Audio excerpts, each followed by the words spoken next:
Good evening. It is 6:30 on December 10th, Wednesday, and I'm calling this meeting of the Chelmsford Planning Board to order. My name is Chris LaValle, and I'm the chair of the board. Tonight, we will be following the posted agenda. The meeting tonight is both in person and via Zoom. If Zoom fails at any point in the meeting, we will continue the meeting in person. The meeting is being televised live and being recorded by Chelmsford Telemedia to be available on their website and on YouTube for the future. We do have Saritha on Zoom tonight, and the rest of the board is in person. So all of our votes tonight will be roll call votes,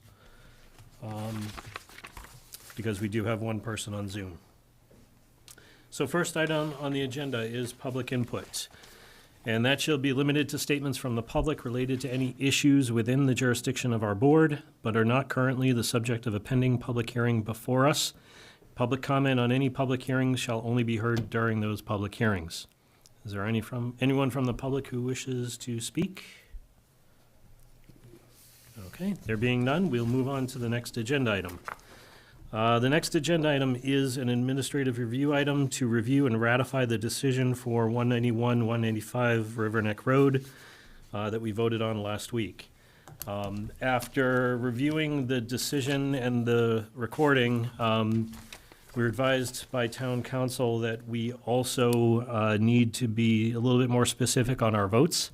We missed a couple last meeting, so we'll continue those motions and votes tonight. First, we'll be voting on the aquifer lot coverage special permit, 195-74. We will be voting second on the major business complex special permit, and then third on the site plan review.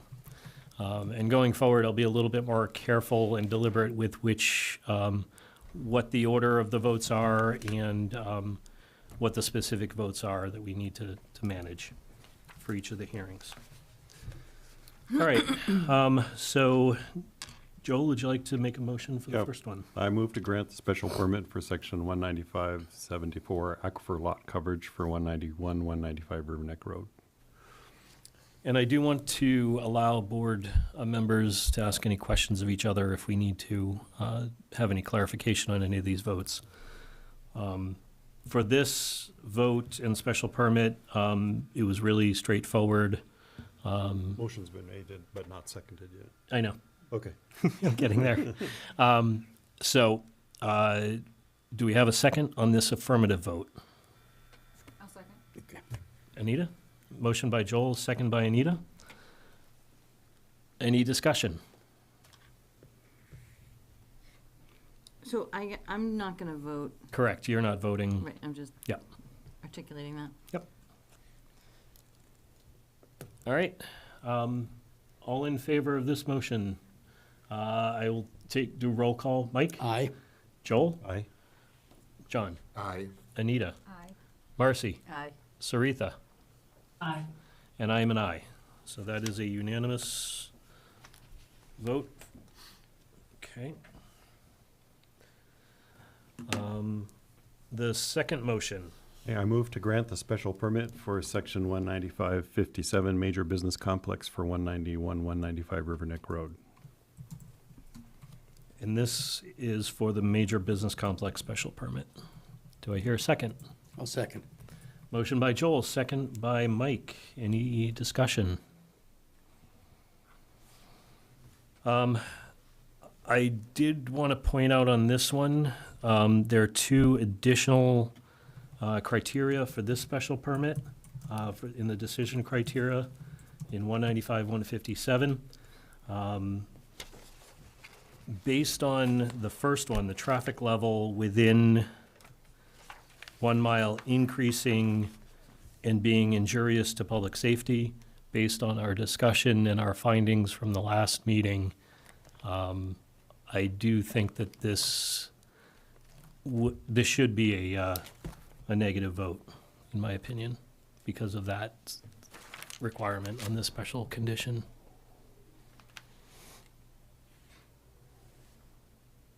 Any other comments? Okay, I'll take a roll call. Mike? Well, I was an aye originally, so I will stay there. Mike is an aye. Joel? I'm actually going to vote yes. Joel's a yes. John? No. John's a no. No. Anita's a no. No. Marcy's a no. Saritha? No. And I am a no as well. So that is, was that 4? 5 against. 5 against, thank you.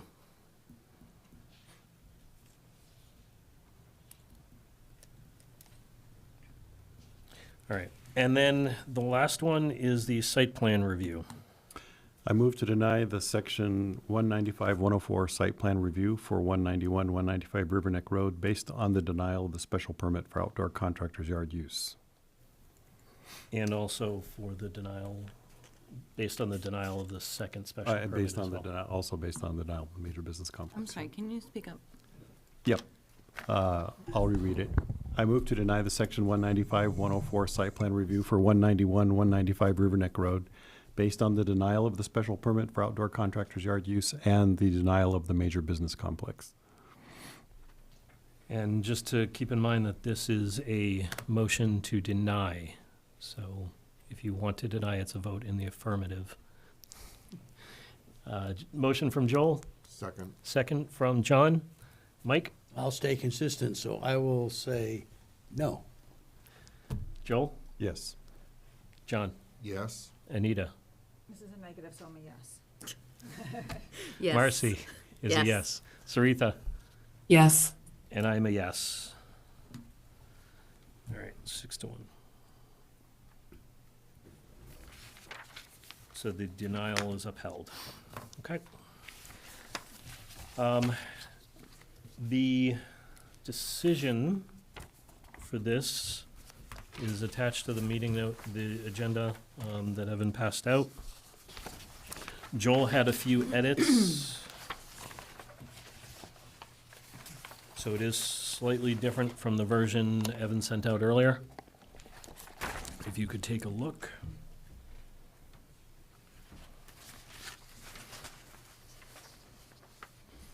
And Evan, you will add in the additional text for the votes we took tonight, right? Yeah, what I've heard so far is the site plan denied based upon the denials of the 2 special permits. Correct.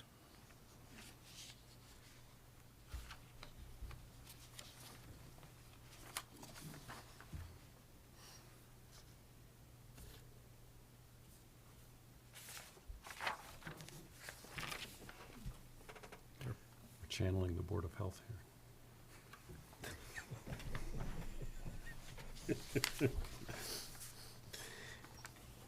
Are people okay with the edits? There was one question that I had that had to do with fact number 9. Yep. And I think that had to do just with the general concept of the upper portion of the site being considered indoor or outdoor. And I presume it's outdoor because it has outdoor storage. And Yeah, so, indoor use prohibits outdoor storage.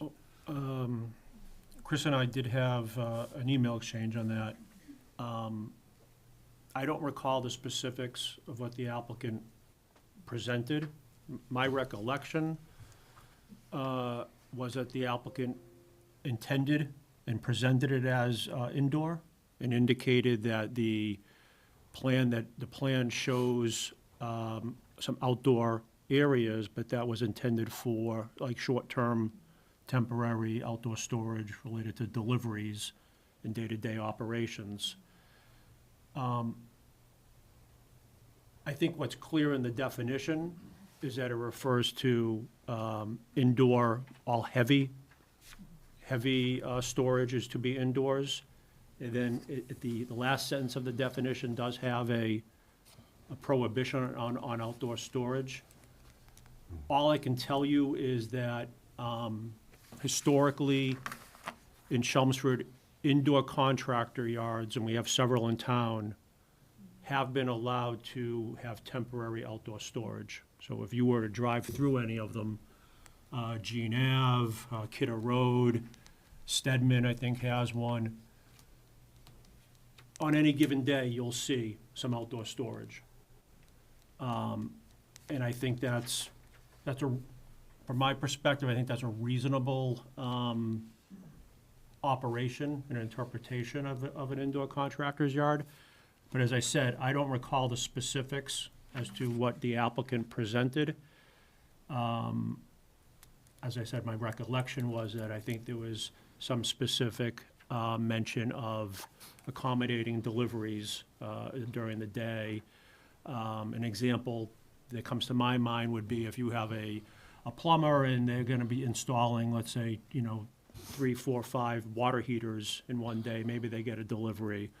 Or there's a small HVAC contractor and they get delivery of a couple pallets. And those go into these outdoor storage areas until they can be, utilized during the day or within several days. But the definition is probably one that needs to be cleaned up. But the way I would interpret it is that the definition specifically uses, it mentions heavy. And for both outdoor and indoor, the definition seems to be keying on the heavy characteristics, heavy utilization, heavy amounts of quantity, and intensification.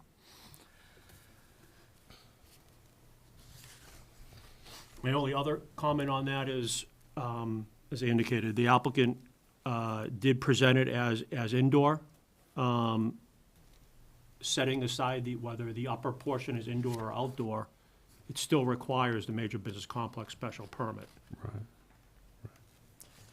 I think, well, particularly number 9 was I assume that you were putting in number 9 to establish that why an outdoor contractor's yard permit was required. Yeah, 9 refers to the back. Right, no, I understand that. Yep. But I assume that the reason you have it there at all is, like, for example, if we struck it entirely, then we would essentially, I assume, be removing the hook that says that this is a use that requires a special permit. Is that true? I haven't read it carefully enough to. If you deem the front as outdoor, then both buildings, the entirety of the project would be, you'd be classifying as outdoor.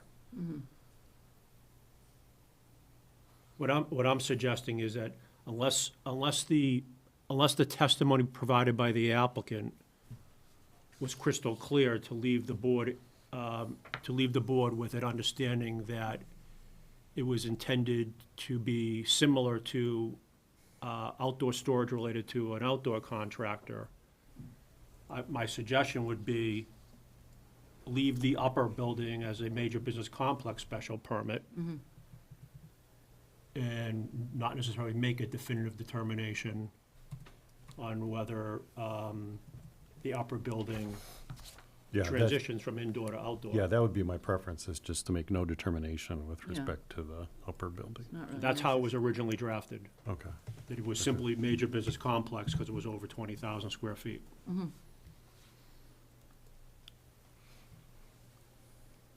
And I don't think we need to deal with that issue in this decision, but I did add Right. it to the list of things for us to clean up down the road Right. for Okay. definitions. Okay, thank you. Any other questions? People okay with the edits? Can take a vote on ratifying the decision with these edits and the decisions added. I'll take a motion. Move to ratify the decision as written and corrected. Do I hear a second? Second. Motion by Mike, second by Marcy. Mike? What's aye? It reflects what we did. Joel? Yes. John? Aye. Anita? Aye. Marcy? Aye. Sarita? Aye. And I am an aye. So the decision is ratified. All right, thank you, everyone. All right, moving on to the next agenda item. We have no new public hearings tonight. The Chelmsford Mall property has submitted a request for withdrawal without prejudice. So take a motion. Well, I would move that we grant the request to withdraw without prejudice on the Chelmsford Mall. Do I hear a second? Second. Motion by Mike, second by Deirdre. Mike? Aye. Joel? Aye. John? Aye. Anita? Aye. Deirdre? Aye. Marcy? Aye. And I am an aye.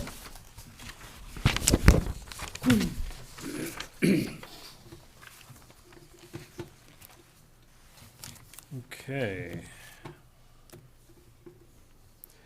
Next up on the agenda is the 295 Acton Road Fire Station 5.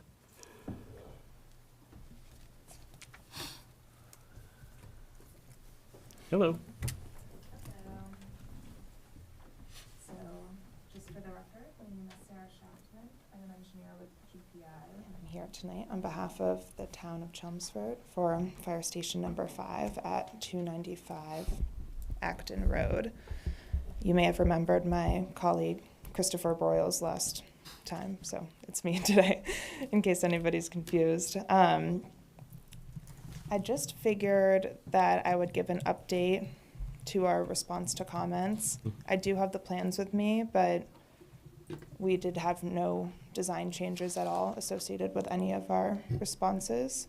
But I'm happy to show those if anybody would like to see those. I'll just go through our list here. We did receive, address, and respond to the land disturbance comments, and we anticipate that will be issued shortly. We also responded to, and addressed the comments from the DPW and from fire, and we did receive letters from both departments indicating they have no further comments or questions after our responses. Like I mentioned, there were no major or any design changes associated with any of these comments. So everything that you heard at the last hearing is still the same. And with that, I'm happy to take any questions. Okay, thank you. Evan, do you have anything to add? I do not, thank you. Okay.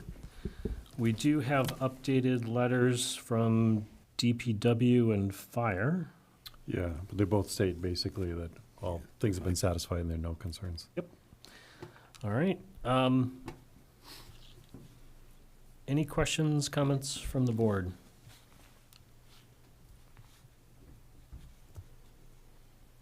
Okay. This is a public hearing, so I will give the public an opportunity to ask or comment if there are anyone wishing to speak on this. Okay. So if that's the case, then we can close the public hearing. So I will move to close the public hearing on the Fire Station 5. motion by Mike, Second. second by John. Mike, Aye. Joel, Aye. John, Aye. Anita, Aye. Deirdre, Aye. Marcy, Aye. and I am an aye as well. So we're closing the public hearing. All right, we have, I believe on this one, we have 4 special permits and 1 sidewalk waiver to vote on, correct? Looks like 3 special permits, Did I miss? 21A, 44C, and 45.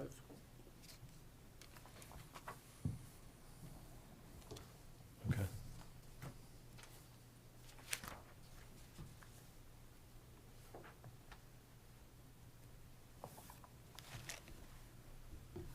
Yep. Yeah, the 4th one was the waiver. I'm assuming we couldn't just vote on them as a package. Okay, so I'll entertain a motion to vote on the special permits and the 1 sidewalk waiver. Okay, and I would move to grant the special permits under, this is 195-21A.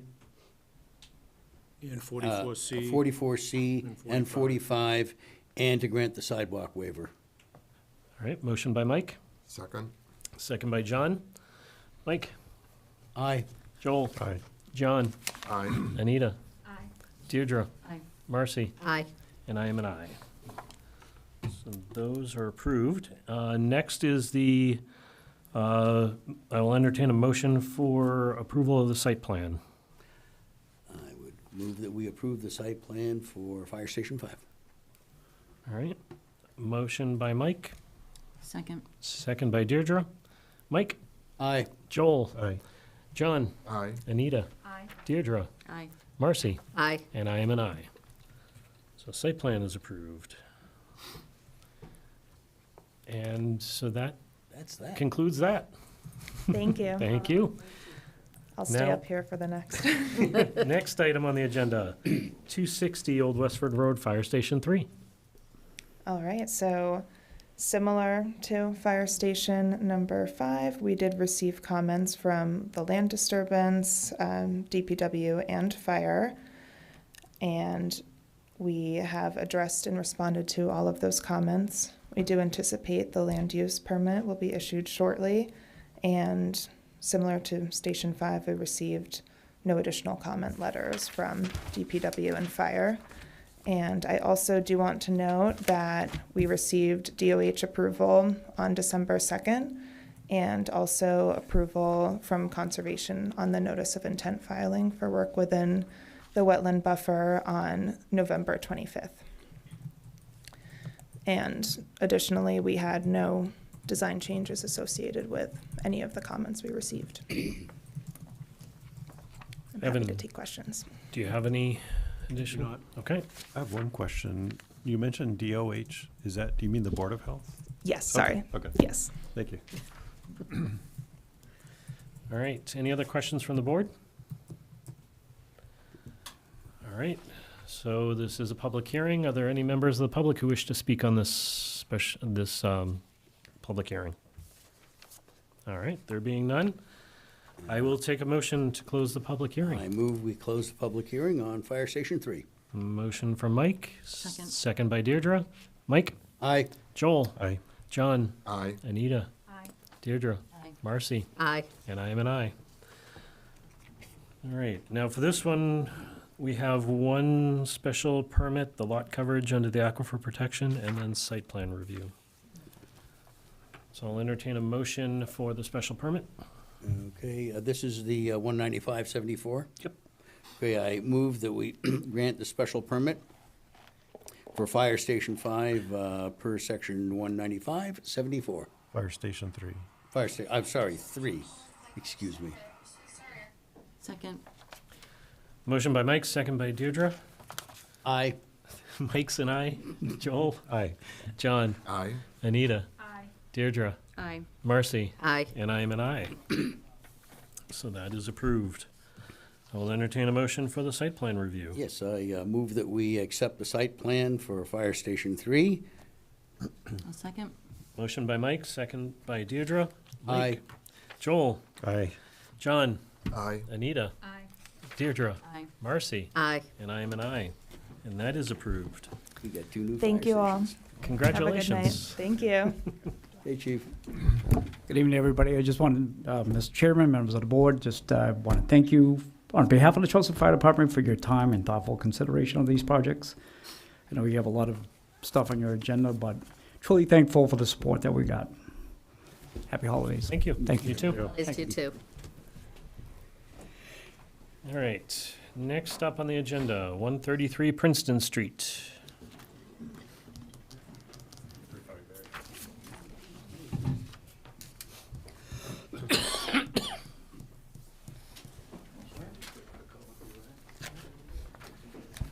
Good morning, good morning. Been a long day. Good evening, Mr. Chairman, members of the board. It Douglas is. DeShane from Finneran and Nicholson, representing the applicant here.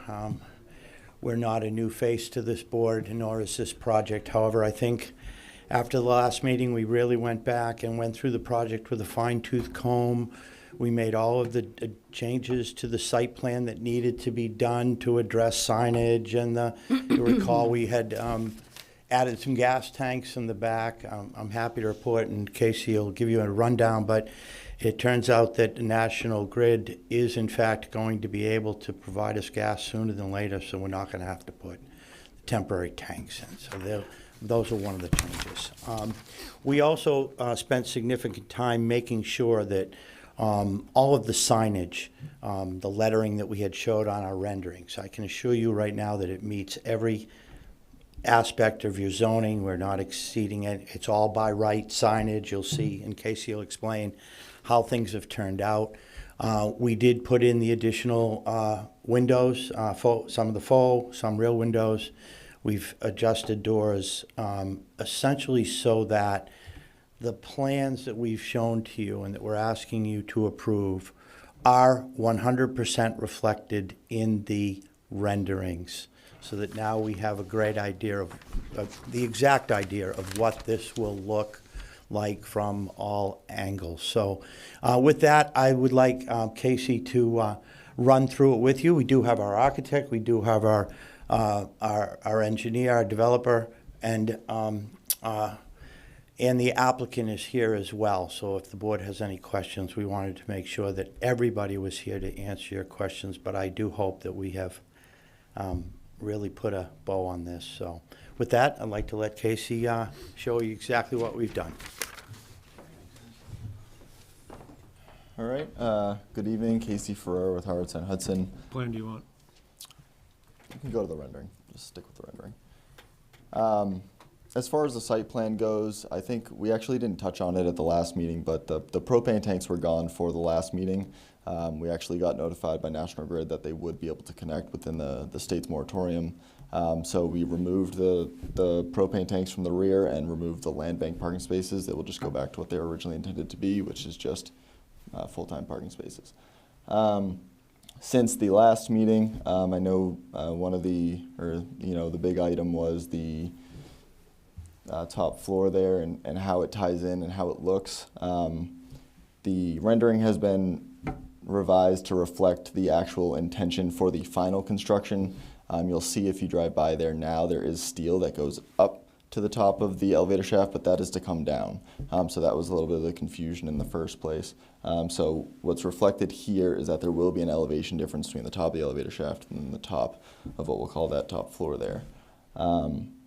Additionally, we have included in the renderings how the canopy over the front and then over the front doors will look, including with columns coming down and the support columns.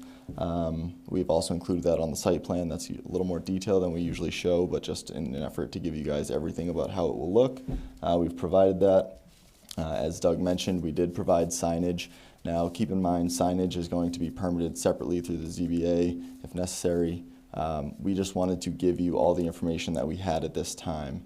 So the signage out front, there will be one monument sign set greater than 15 feet back from the front property line. That sign will be less than 40 square feet in totality. Additionally, there will be two signs building mounted in a configuration like this with one sign on the front and one sign on the side. We're allowed a total cumulative square feet of 80 square feet of signage. This is just below that. So the signage that you see on these plans and what you saw as a submittal for the monument sign, because that didn't go on the rendering, is meeting your bylaws as far as size goes and as far as setbacks go.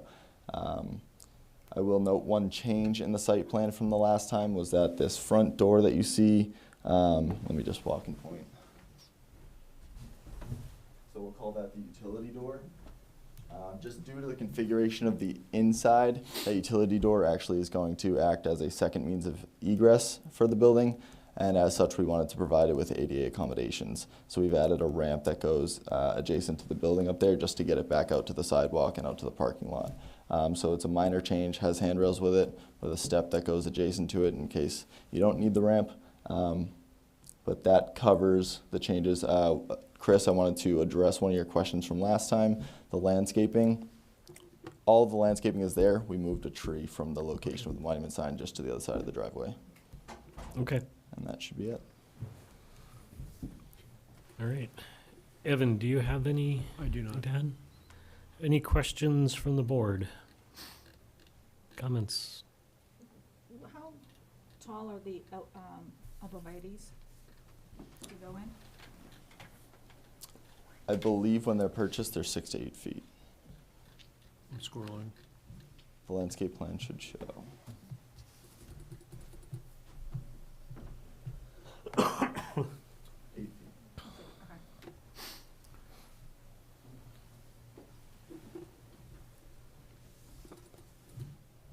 And what's the purpose of the up at the back? So it goes up there, it's covered. Is the covered area where you're doing the wine tasting? That'll allow, V, do you want to come up and answer? Or Doug?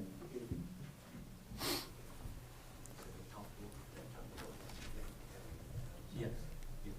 Yeah, the outside decked area, so to speak, yes.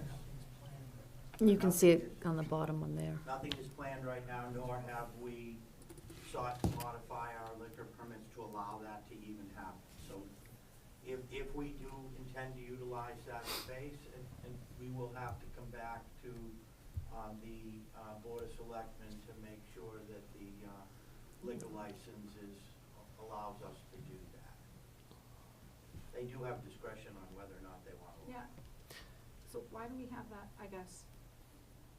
Like, why would you build that there when you can't utilize it until you get this liquor license, and that would be the plan? Because right now it also acts as a means of egress for the elevator that has to get up to the top as well.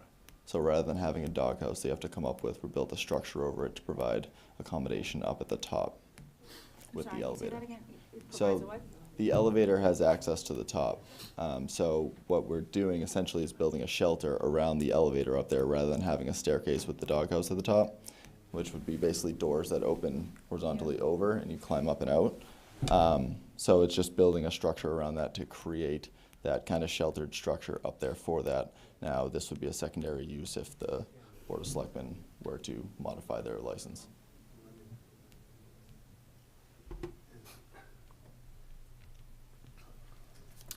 I know one of the things, oh, go ahead, did you want? Yeah. Could you guys, yeah.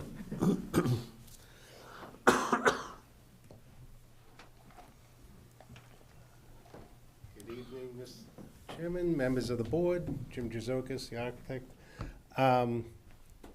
We started this back in 2017, and the intent was always to have, because it's a family-owned business, and husband and wife are there all day, and then they sometimes flip-flop.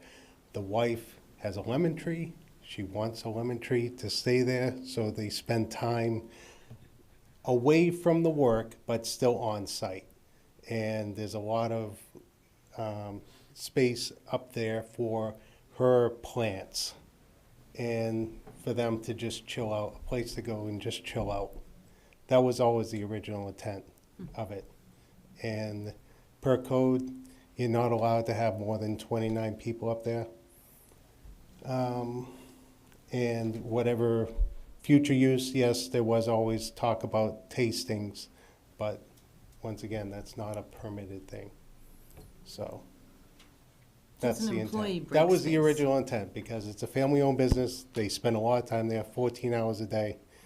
And that's all I can really elaborate on that. Okay, but that's the first time, that's a new one. It's really not, I mean, I've Like, done they're tons of restaurants and tons of, and there's always a chair in the back where they just chill out and Yeah, relax. That's fine, but like, Yeah. that's new to us from all the other meetings.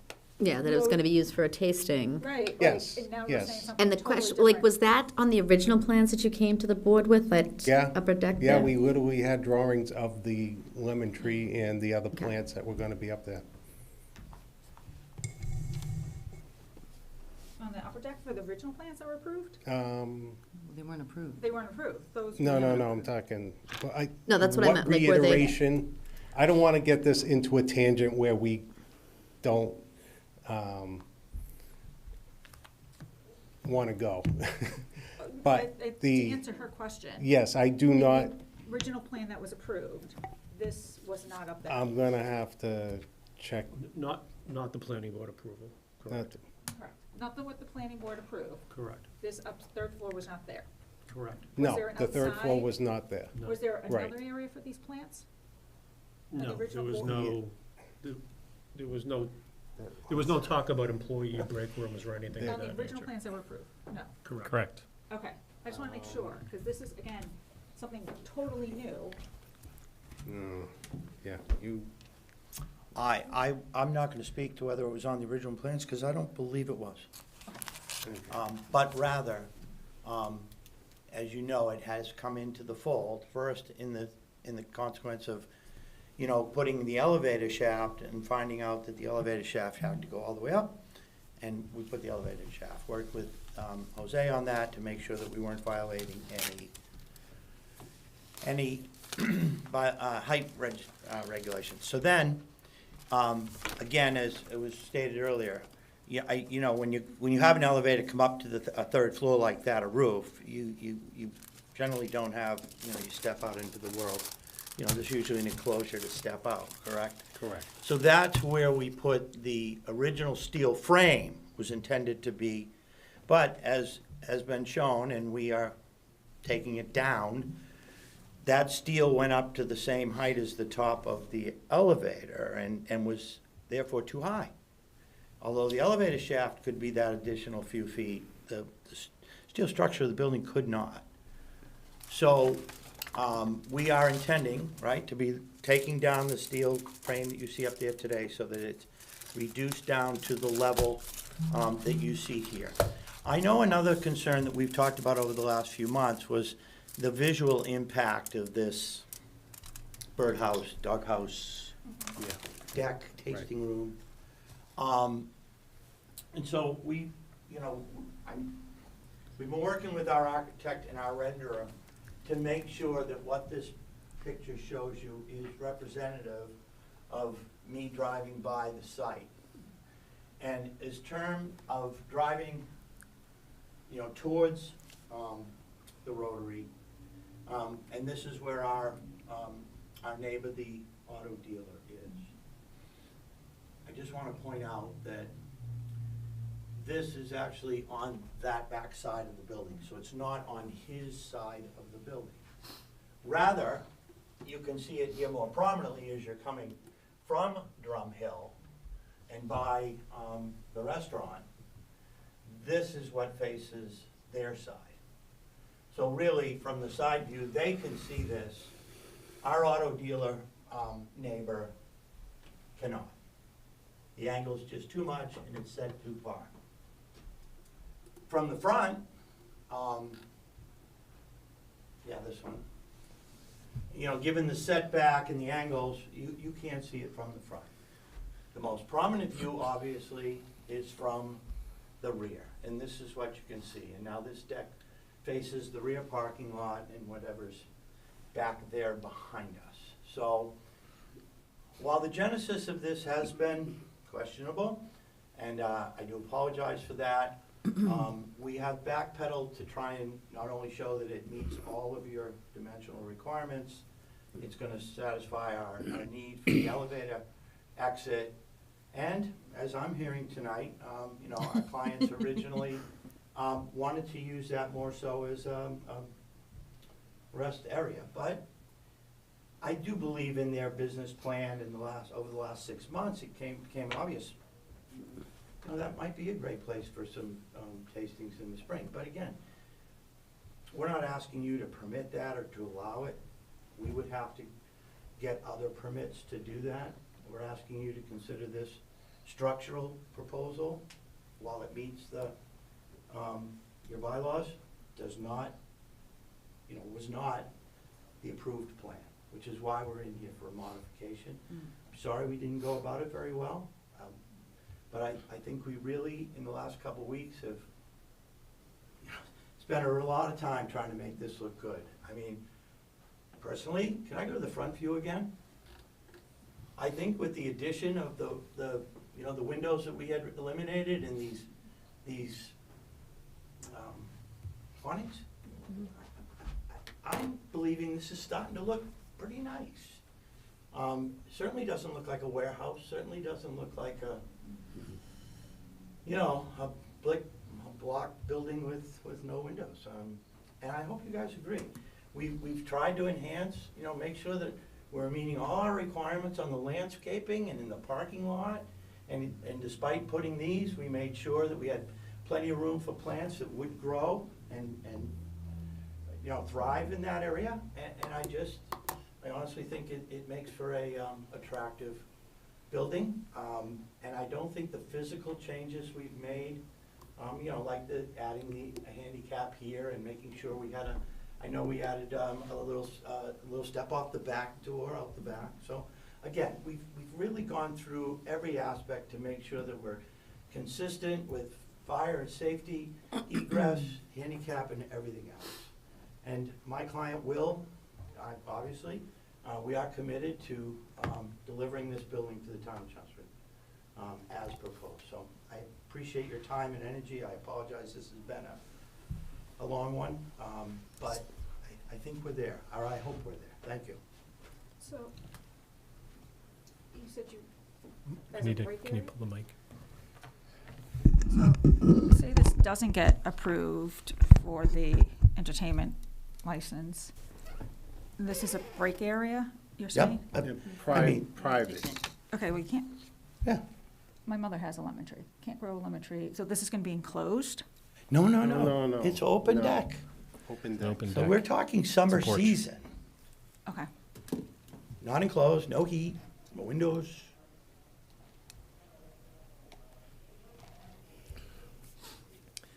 I have a question on the sign rendering, the facade sign rendering. I'm assuming that this rendering is not intended to be accurate, other than for the sign? Sign accuracy only, okay. Because this is not what I'm seeing in the rendering on the other page. It's missing some windows, the columns are not here. So this is just for the sign. Oh, right, yes. Yeah, so this is the building that the sign guy has been working on for a couple Okay. months. So this Okay. is just an old elevation that you guys have seen in the past, but this is just what he's been working on to produce the signage. So the signage is the only thing, you know, height, length, everything's accurate on that. Okay, thank you. Sorry. I did want to Those are also panics, point huh? out that while that back structure is not visible from the street level at the neighbors, it is extremely visible from the road in either direction because the road is higher and it dips. So it is extremely visible from both directions because it towers over the neighbors. So, We did keep it under 35 feet. mhm. Okay. Can I ask a question? Yes. What is the proposed lighting for the upper deck area that you have? Because I'm curious how the lighting's going to be blocked from the neighbors and everything else around there to be disturbing them if they're on at night for the roof. Yeah, they would be ceiling mounted lights, you know, like can lights. It would likely be mounted in the upper. Sorry, I can't see what you're pointing at, but Oh, I'm sorry. Evan, now I you can point- see. Okay, go Well, ahead. Can you use the if pointer? If you can see the, you know, the deck, the open deck with the roof, the lights would be in the roof, you know, in the ceiling. Other than, what's the? Cans coming straight down. There wouldn't be any wall mounted, no spotlights, no anything, So right? is that the All is the that the lights only are- spot that the tasting would be within that little fenced-in area that I see there? It's the only area we have up there, yes. Okay, so the rest is a regular roof. It's just because don't see any pictures of the top portion. So Yeah, the rest of it's just The roof. flat roof. Flat. so how big is that decking? How big in square footage is it?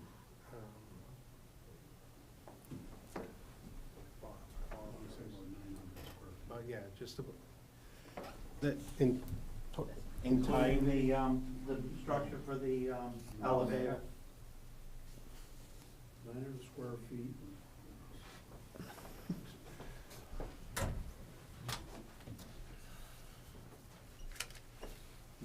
members of the board. My name's Bob France. I'm with MTL Construction.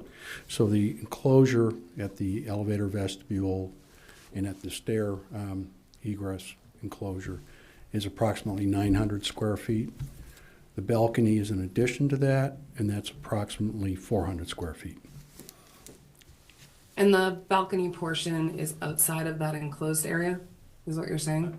I'm trying to understand how much No. it's not, do you guys have any view looking down of what the upper portion looks like? From the roof, from up drone Above? level, yeah. Yeah. We do have a plan, but it's not, it's part of the building plan, the approved building construction plans. Does it show the top? I'm sorry? Does it show the top? It does show the top from a elevated plan view. So what you see basically is just squares and rectangles that are representing, you know, the structures. Okay, I guess I'm just not, it's not clear to me how much space up there is, that's gonna be for the deck. I understand what the square footage is, but I'm trying to understand what it looks Just like. to give you a little scale, the entirety of the building is about 12,000 square feet in footprint. So the addition of the 900 for the elevator vestibule plus 400 for the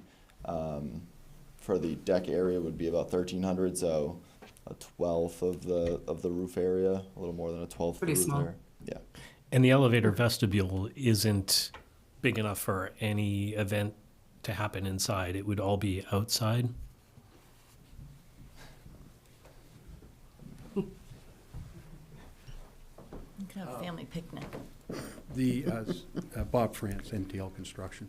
So the answer to your question is, there is room for people to be inside, but, you know, the intent is to, you know, have these events primarily in that balcony area. Okay. And the vestibule of the elevator and the stairwell is there primarily for access. Okay, thank you. Yeah, okay, it's not just me hearing that. I don't know, it happens all the time. All right, any other questions or comments from the board? Okay, this is a public hearing, so are there any members of the public who wish to speak? Come right up to the microphone. Please state your name and address.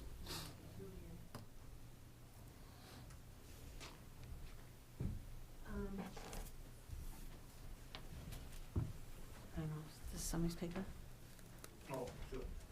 Sorry.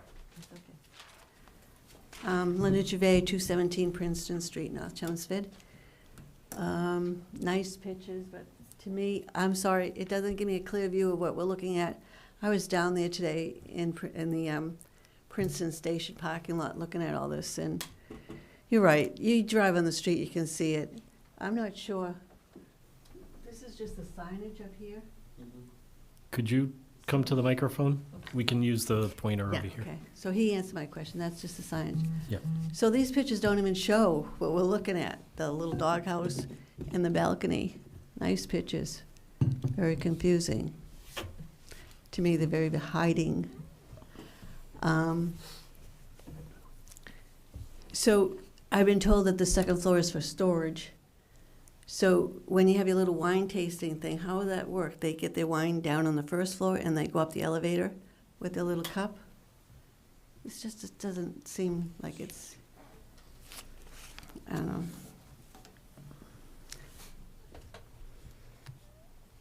I don't know what to say about this. It's just, you know, when I tell people what's going on, I report back to them, well, they changed the windows, and people look at me like, yeah, that's it. I said, yeah, that's supposed to look, I guess, make it look, I mean, it might make it look prettier, but it doesn't make it look smaller or anything. I know that ship has sailed, but I'm just very concerned of what's going to go on that second floor. Like, are they going to be distributing beer and wine to other places? They don't have a license for that.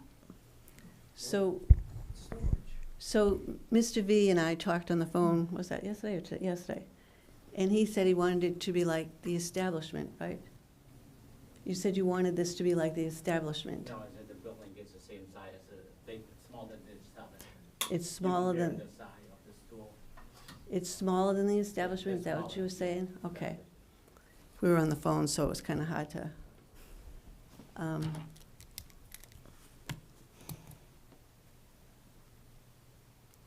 so your beer and wine and all that is just for your usage, you're not gonna be spreading it around? Correct. Okay. Yes, ma'am. Mhm.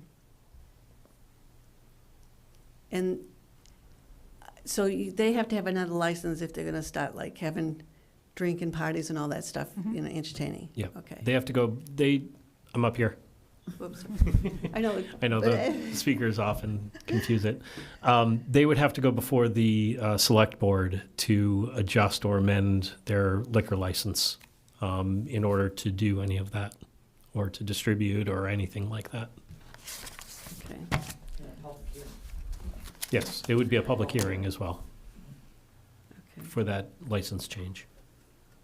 I'll tell you what I'm really afraid of. I'm afraid of that turning into something like that with the liquor license and I'm mostly afraid of, you know, there's 4 liquor stores in the area. If he doesn't do well there, which, you know, that's a big building to support.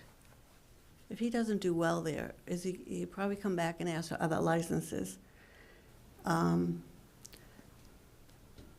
You know, maybe I'm crazy, but I'm just nervous about what is the biggest money-making thing in this town right now that people want is cannabis place. We've already voted it no in Chelmsford. I'm afraid that that's gonna turn into the second floor. That's my biggest fear. Well, it can't because it's not allowed in Chelmsford.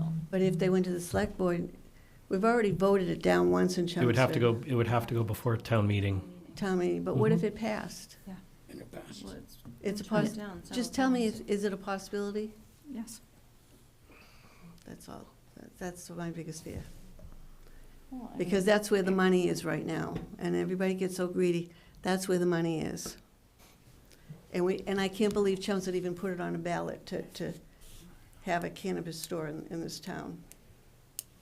People Could we- don't pay attention to this stuff. Could we stick to this project because this is not a cannabis I know, store? I know. Is there any way to make them say that that will never happen? No. That's what my question is. No. No. Okay. That's where my fears are, and that's what my question was. So they can come back to the board and have that passed. Okay. Well, I put it out there. Thank you. Thank you. Any other members of the public wish to speak? All right. I have a question. Yeah. So, if they decide to distribute, does it come back in front of the planning board? Different use? Because they would have to get a license for that. Likely, it would have to come back. Site plan review. I'm not just not familiar with the scope and scale of what the options are for distribution license. I don't even know what that means. Are they distributing to other businesses they own or to any liquor store? I would say that if the scope and scale materially changes the traffic study or the physical approved layout, that would require a modification. But I mean, from retail sales to wholesale sales is it's a change of use, right? We don't, strangely enough, our bylaw doesn't mention wholesale at all. It's treated like retail, but I'm referring to the kind of the operations and functionality. So if their wholesaling permit is going to trigger a new loading dock or a second loading dock or a fleet of vans or trucks, in my estimation, that'd be a material change to what the planning board approved. But if the use changed without them needing to change any structure, I don't think this would be a use change if they were able to get a license through ABCC for distribution. From a zoning perspective, what we would normally do, the methodology would be what percentage of the building, what square footage of the building is dedicated to distribution compared to retail. So that's what I'm saying. so It depends on the scope and scale. distribution storage as opposed to retail storage? Yes, yeah. So can we put it as a condition? Yeah, I mean, you can certainly put as a condition of this approval, if and when there's any changes or permits issued through the ABCC process related to distribution, that has to come back to the planning board for review. I just don't have a good feel for what the options are. Yeah, That makes sense. I don't. I'm not even sure of the legality. Yeah. And I just not familiar with it. It'd make a little bit of sense to me if the law allowed for distribution to other stores that the proprietor owned. I'm not sure if the law allows for. Based on my review, it doesn't. Right.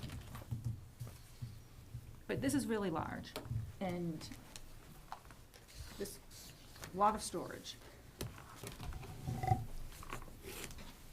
And I just wanna make sure even, I don't want it to be a hub that's distributing to other stores that they're owning, like, I wanna make sure we put a condition in there that says that, or it has to come back in front of the planning board. Good evening, David Keel. I'm an attorney in Chelmsford. I'm V's personal attorney, and I was involved in the licensing that I have. I guess the discussion is somewhat kind of caught me off guard because when we initially applied for the license, one of the advantages that any retail store has is bulk rate purchasing. And the size of the store is just simply designed so that V can buy in volume to offer a lower price for the consumer. That is the whole purpose of that. With respect to this license, or somehow he being allowed to sell wholesale, complete violation of the liquor license that V has. He has a retail liquor license. You would be completely changing the entire scope rather of the liquor license. We'd have to go before the selectmen. We'd have to go before the ABCC. It would completely change the structure, and that has never been the intent. The intent from day one, when we came before the Board of Selectmen, was to provide a large liquor store which allowed him to have as much storage as possible to provide the best prices for the consumer. So this discussion kind of turned, So you wouldn't have a problem then with us putting that in as a condition? Well, first off, we have no intent of doing that, but it's a condition anyways. We would have to, for us to change it, we would have to go before all the boards that are applicable. Okay, well then that's the Yeah. answer, then yes, we'll put that in as a condition. But it probably is redundant, but. But I always want to make sure, because they were also not supposed to add a third floor based off of. What was the- approved What was prior. approved, and they still did it. So I just want to make sure. I don't want any loopholes, I don't want any changes. Okay. It's all right, I'm going off of history. Yeah, we have to do that anyways, so if that's what you'd like to throw in, we would have no objection, because we'd have to do that anyways. Okay, fine, Okay. thank you. Any other questions or comments from the board?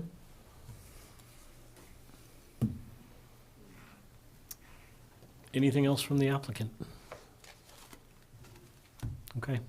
At this point, I will take a motion to Close the public close the hearing. public hearing. So moved. Motion from Mike, Second. second by Deirdre. Mike, Aye. Joel, Aye. John, Aye. Anita, Aye. Deirdre, Aye. Marcy. Aye. All right, public hearing is, and I'm an aye. Public hearing is closed. At this point, I will take a motion, and then we will discuss that motion.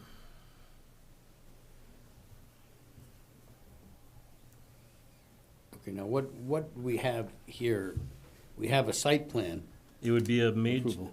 it would be a motion to accept the major modification of the Yeah. SEAD special permit and site plan, correct? Was it a modification to the SEAD special permit or just a modification to the site plan? Both. Both. Okay. In that case,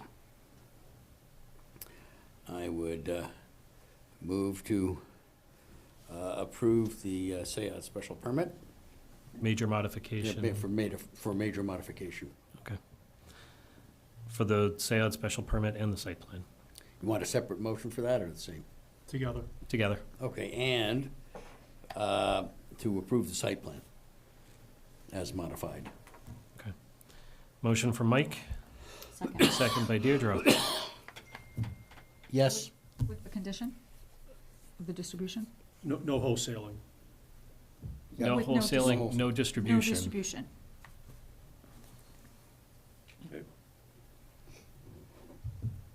Period, like even to other. And I think like even pro- just own- say, Owned, like I even if mean- they own the other liquor stores, no distribution. and anything that triggered an APC, or what is it called? The alcohol- ABCC. Oh, okay, would also trigger a requirement to return to us.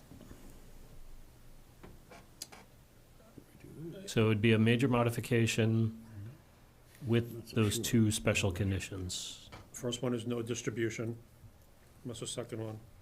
That any changes to the liquor license would also come before us to determine For a impact. change of use. Change of use. Are we including the tasting room as part of that? Or is it assumed that, Well, that's the question right now. We've been told it's going to be a taster room. We've also been told it's a staff break room. So, well, the staff break room wouldn't require any permitting? right. But what is it going to be? Because we've been told two different If it's gonna be a things. tasting room, they have to go back to the select board, but not probably to the, My question is, let's assume, does this second condition contemplate that if the select board approves it, then it has to now come back to the planning board? No, because I No. think that was the intent of this. that was all Understood, along. understood. Yeah. All right, so any future ABC changes, Correct. ABCC future changes, All right. future modifications. Any discussion on this? Thoughts?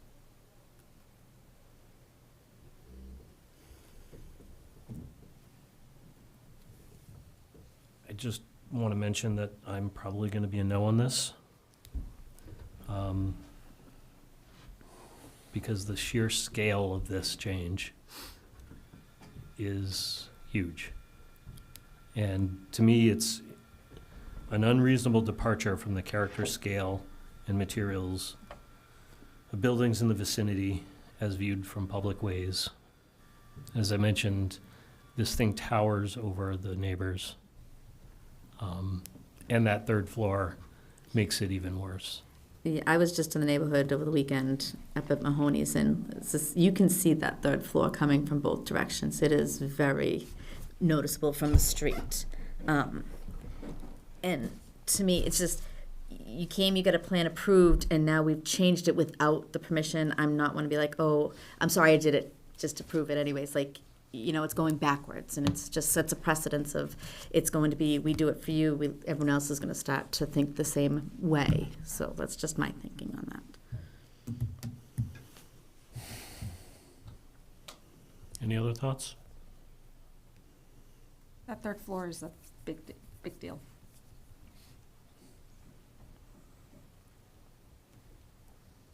Not, and again, there's not a lot of trust here.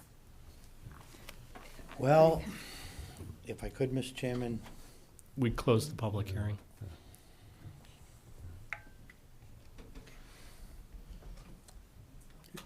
Were you going to mention something? No, I was just agreeing with you, public hearing. All right. At this point, we will take that vote.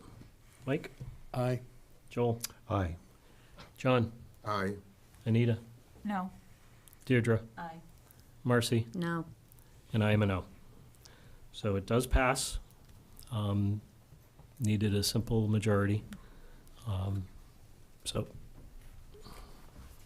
thank you, everyone. Thank you very much for your time.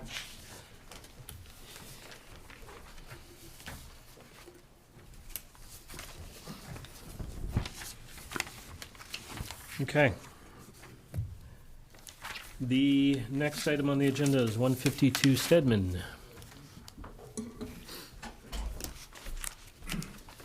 Good evening.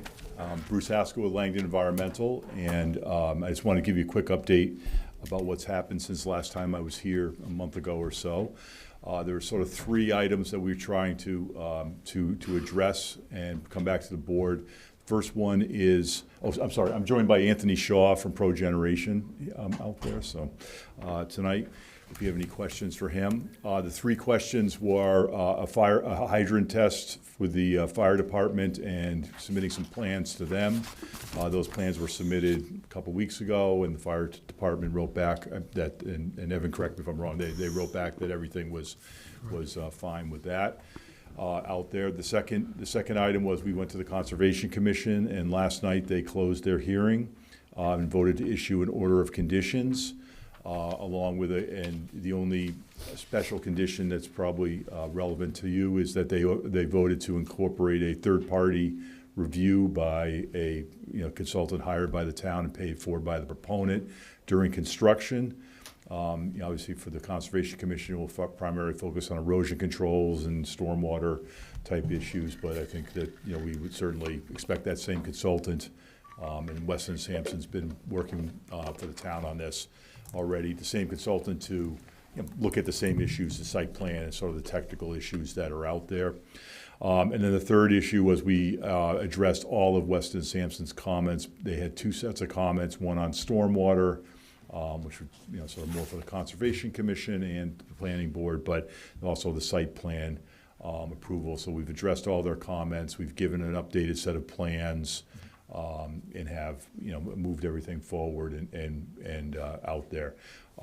Evan did provide a draft of some conditions, potential conditions for the board's consideration. We did mark that up. It did include things like the payment of the back taxes and a couple other things that were discussed during prior hearings. But it also included a condition where the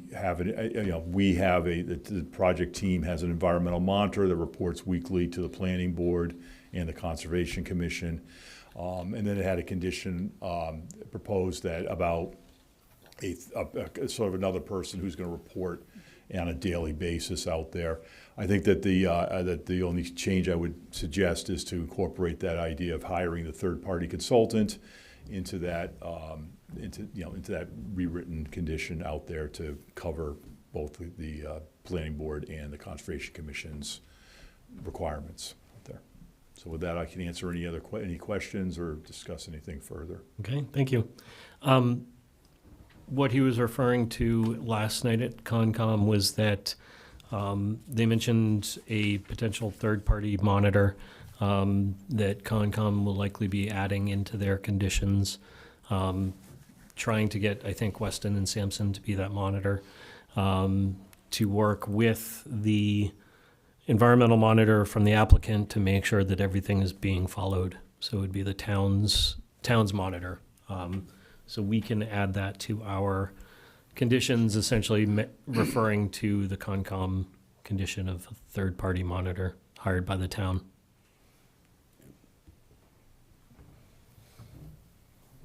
Any questions for the applicant? Comments? Evan, do you have anything else? I do not. Okay. What is the HCC?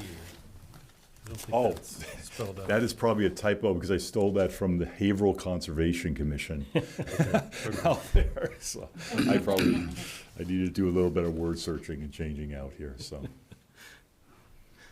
So obviously we'll want to change that.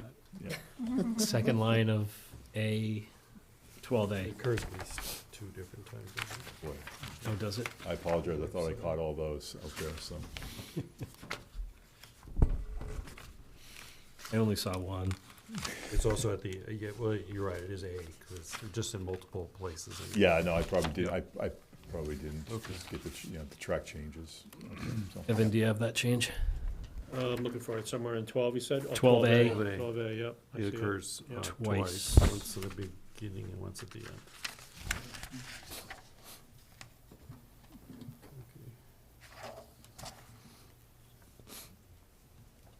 Any other questions? Evan? Members of the public, this is a public hearing, so are there any members of the public who wish to speak? None? Okay. All right, so at this point, I will take a motion to close the public hearing. So moved. Motion by Mike, Second. second by Marcy. Mike? Aye. Joel? Aye. John? Aye. Anita? Aye. Deirdre? Aye. Marcy? Aye. And I am an aye. So we've closed the public hearing. And I will take a motion to Actually, approve. there was one more thing I forgot. I emailed it to Evan. I forgot to mention it, that I wanted to include as a condition, what we state as a fact, I think, that there are no hazardous materials that are gonna be used or disposed of or whatever. And that we also put that as a condition as well. So, Harmless enough. yeah. That's fact number 11. 11. 11. Okay.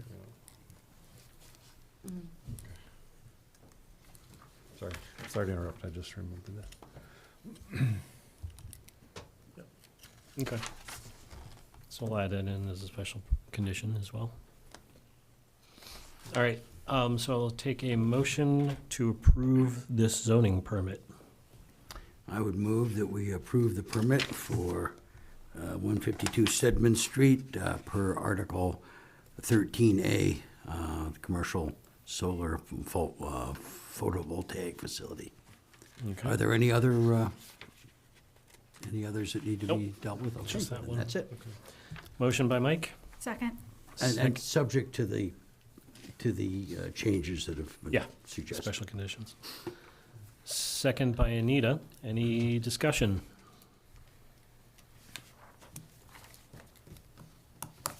Aye. Mike is an aye. Joel? Aye. John? Aye. Anita? Aye. Deirdre? Aye. Marcy? Aye. And I am an aye. I have a quick question, this is maybe out you. of turn, I can't ask it, but I'm just curious, how many homes will this power generated basically power? Do you have any, I'll let Anthony try to answer that question a little bit better than me. Thank you very Thank you. much. Yeah. Chairman, Board, Anthony Shaw. A system of this size, it's actually interesting. I received an email from Mr. Cohen today. The city of Chelmsford currently purchases about 6 megawatts of capacity. Our system is about 5.3. So it basically represents the same power that the city of Chelmsford uses for the city of Chelmsford's buildings. Cool. Interesting. Thank you. No problem. Thank you. It's a lot of juice. We can call it a town.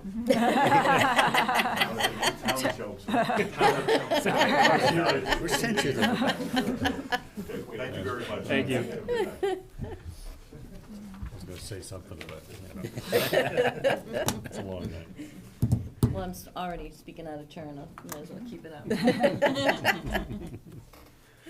All right, community development report. Okay, thank you. I have 2 items to update the board on tonight. First one is the aquifer gap analysis. Several weeks ago, staff met for the second time with the consultant to review his final draft memo. The next step in this process will be what we discussed was having a group meeting of the Planning Board, Conservation, Board of Health. That meeting would be called by the town manager. The consultant would be available to present and answer questions.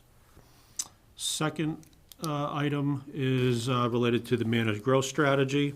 Evan, before you move on to that, is that going to be a meeting in the new year, I'm assuming? Yeah, likely be in January, is Okay. what we're targeting. On the managed growth strategy, I had indicated at the last meeting that I was engaged with NIMCOG. So what has taken place over the last 30 to 45 days is NIMCOG issued a very specific request for grant assistance. We submitted an application indicating we'd like NIMCOG's request based upon the failed attempt with the state grant. So NIMCOG, I met with them last week. They've allocated $6,500 between now and June to engage with the likely the task force and/or planning board to develop a detailed scope of services and associated budget. I've indicated to NIMCOG that at this time, the town's preference is to contract directly with NIMCOG, to leverage their, leverage their services.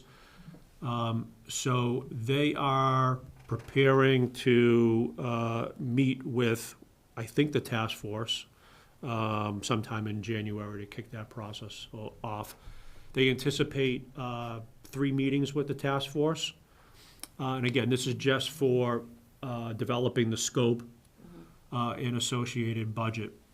As the board knows, the strategic plan calls for the managed growth strategy to be completed by the end of calendar year '28. So that provides ample time. Okay. Thank That's you. all I have. Yeah, and I think working through the task force would be perfect at this point. All right. Speaking of task force, any updates from John and Mike? Just, we'll talk after this, but, well, we're targeting, right at the end of October when we're just gonna start kicking everything off. November was just an extremely hectic month into December, for various reasons. I will verify soon with the clerk that everyone was sworn in. And then I think we would like to target, as Evan said, January makes the most sense because with planning board, we're trying to we need to work around the Conservation Commission meetings because we have a conservation member. So I think it would make sense to either do one of the Tuesdays that's opposite the conservation schedule. Okay. And I'll try to work with Mike and Evan to get the kickoff meeting going in January. Sounds good. Yep. Thank you. And I will note that a number of members of that group have sworn in. I've sworn in. You've probably sworn in. I know Ms. Arroway is sworn in. Okay. So we're getting there. Yep. Excellent. Evan, do you have any updates on Jackson Road? The work in which the planning board released the bond, that work was successfully completed on time and with the satisfaction of DPW. At this point, there are items that remain to be completed are the as-bills, the street acceptance plans, the associated legal documents. Once the developer submits those, DPW reviews them. If DPW determines that they're complete, DPW will then bring them to the planning board, ask the planning board for their recommendation to go to town meeting, to ask town meeting to accept the roadway. They'll do the same with the select board. We've been through this process before, some of you may recall.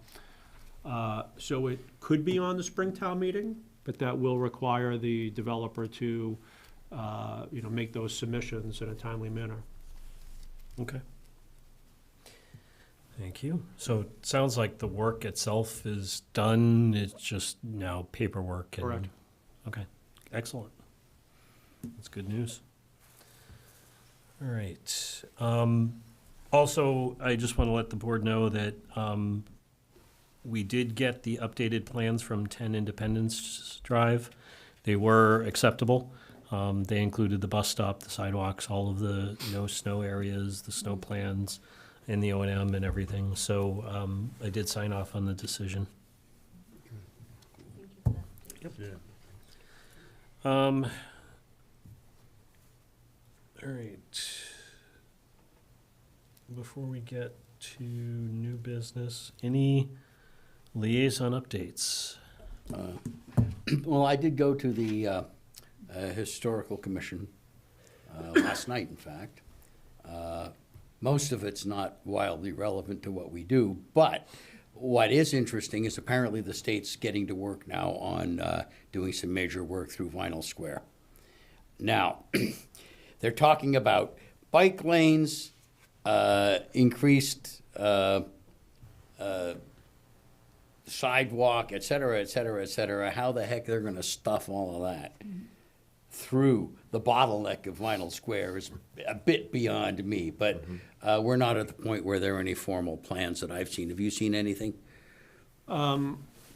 There's detailed conceptual plans. This effort is being presented through the Vinyl Square Strategic Yeah. Plan Committee. DPW is working with consultants. In fact, I think it was the last town meeting where town meeting appropriated an additional, I think it was $300,000 to bring this to 25% design. That's a requirement for the MassDOT public hearing to take place. High level, it's basically existing curb to curb. There's no dedicated bike lanes. They're basically on-street bike lanes. There's some removal of I think upwards of 9 existing on-street parking spaces. There's a couple, I think there's 1 road, maybe 2 roads that are proposed to be dead-ended to improve circulation and traffic signalization. And then there's some bump outs and green areas that are introduced. This is an effort that was identified in the Vinyl Square Master Plan from 2013. And the committee, probably about 5 years ago, submitted a grant with NIMCOG to kind of do the initial concept plans. So it's a major undertaking, but the town appears to be fully committed to it. And it is programmed, I think, in the 29 or 30 transportation, 30, I think. yeah, state transportation plan. Okay. Any other liaison updates? Board of Health met, and they considered fire station number 3, and they waived the hydrogeo study because that was the case where it was a zone 2, but they were not doing any infiltration. So it was a very reasonable move on their part. They also considered both fire stations and had a couple of other things. But they had a hearing on Chelmsford Inn. They had also addressed this in their previous meeting, and that was what I was going to address at our last planning board meeting, but I deferred until this planning board meeting. So they actually had a hearing on it.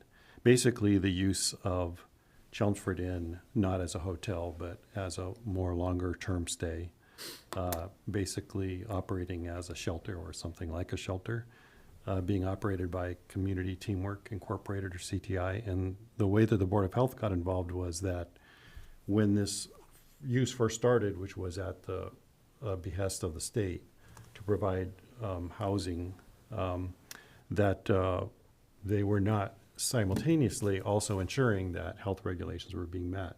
So the Chelmsford Board of Health passed an emergency regulation in order to be able to, or agreed on exactly how it came out and how it became agreed to, and whether there's a hearing for it and so forth is in question.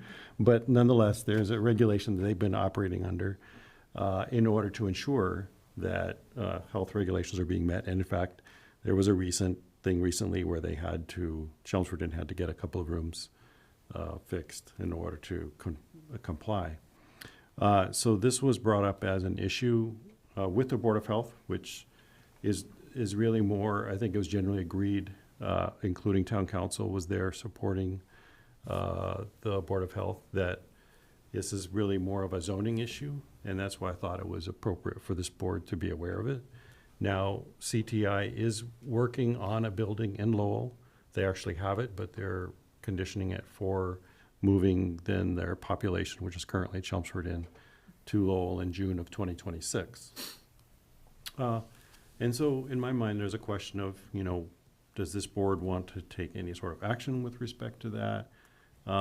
Whether we want to wait and see, whether we just want to, make sure that the owner of the hotel, who is Patel, I believe, that we're aware of this and that we would want to see it conform to zoning. Any number of options or things that we could consider. So I think it's something that we want to discuss at some point. But nonetheless, I wanted to make you aware that, one, that Board of Health doesn't have any say about its use, but does, at least is still ensuring that it's being operated in conformance with health regulations, and that CTI at least is planning to be out of that building in 2026. Of course, what happens after that, I don't know. So that's the Board of Health. So am I correct, would it be a appropriate restatement of what you said, that when they made the change from a hotel use to a emergency transitional housing or whatever it is, that that was a change of use, and that should have come to us as a change of use and didn't, and now we're just kind of finding Yeah, out it about was- that? Is that right? My understanding, and I haven't researched this personally myself, but my understanding is that it was something that the state was specifically allowing by emergency regulation, Okay. but that has since expired. And so that's what I think makes it more of an issue in terms of now there isn't that sort of justification for being in violation of what is normally the zoning there. And so, yeah. So So the, Evan's aware of this as well. the building commissioners looked into this, and this has been discussed at our Wednesday meetings for an extended period of time, because it takes up a lot of town resources, as you can imagine. And the resident who petitioned the Board of Health has also been engaged with the building commissioner. And it's my understanding that the building commissioner has informed the resident that it's an exempt use as a Dover use. And while the planning board's experience with Dover uses is recently been with child daycares, the Dover use, well, first, there's, state uses are exempt. So above and beyond Dover uses, state uses are exempt. And so, without doing a full deep dive, as Joel's suggesting, what appears to have occurred is back in 2015, the state issued an initial request for proposals. CTI made an application to the state in response to this and was awarded. In response to CTI getting an award to operate some sort of shelter there, the Board of Health adopted emergency regulations because they knew the state wasn't going to guarantee the habitability. So the fact that that CTI initially operated there in 2015 via a state program very likely qualifies as a state exempt use, as a state licensed facility. And I think that's likely where it begins and ends. The notion that CTI may not have a state license in 2025,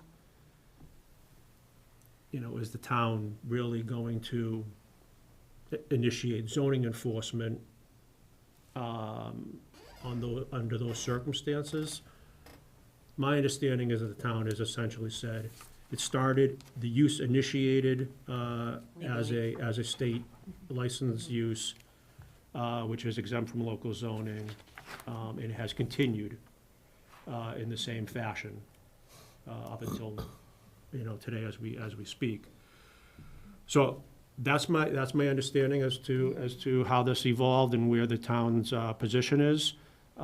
As Joel mentioned, the town is well aware in making its determination that CTI has indicated that their goal is to be out of there by June or July of '26. So maybe that plays into some of the, discussion as to, is this more of a long-term situation beyond 2025, 2026? But all indications are that after 10 years, it's likely going to dissolve from that location.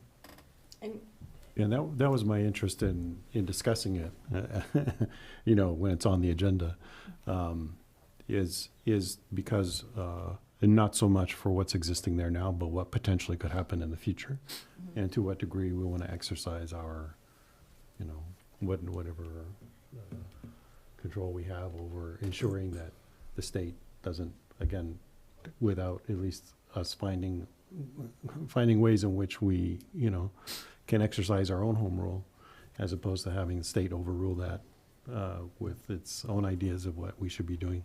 I'm interested in not continuing that without at least giving it some attention and some thought about what we would do. So let's just put it on the agenda for the January meeting, if we could, just to, Can I ask, so you said a state use such as was accepted from the state for CTI is exempt, but you also said is a Dover use? Is Yeah, a so it's homeless not- shelter a it's- Dover use now? So,